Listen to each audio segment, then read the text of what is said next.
you are much closer to being on SNAP benefits than ever becoming a billionaire. You're probably closer to being on SNAP benefits than becoming a millionaire.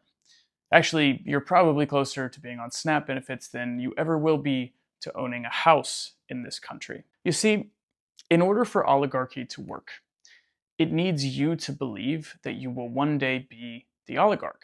You can swap out oligarch with more comfortable, familiar terms like entrepreneur, job creator, or business owner. The point is the same.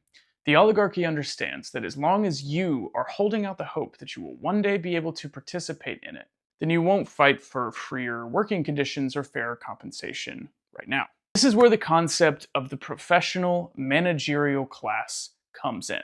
This is the class of bureaucrats and managers from the corporate world to academia to every possible industry you can imagine, which are supposed to represent the middle rung between the working class and the oligarchy, but in reality represent the threshold guardians, the gatekeepers that keep the working class from accessing better conditions. These people are the administrators at your local university who shut down pro-Palestinian student demonstrations. They're the editorial board of the New York Times who is insisting that working with the right is essential in this moment, even if we don't understand them.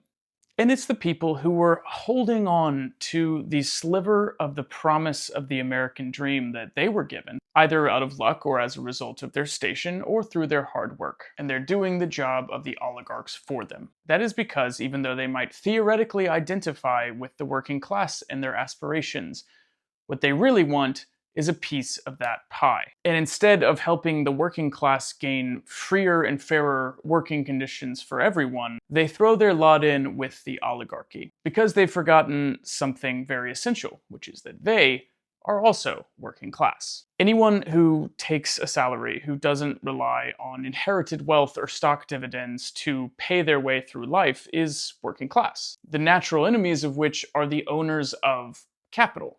But the professional managerial class is so afraid of falling into what they view as the separate, lower working class that they end up helping the oligarchy at every turn. So the next time that someone complains to you about single mothers on SNAP benefits leeching off the system, ask them where their billion-dollar company is, or their multi-million-dollar job, or how their progress is coming along for buying that McMansion and that speedboat that they always dreamed about. These people need to be reminded of where they sit in the hierarchy so that they can finally throw their lot back in with the people who work for, rather than own, the economy.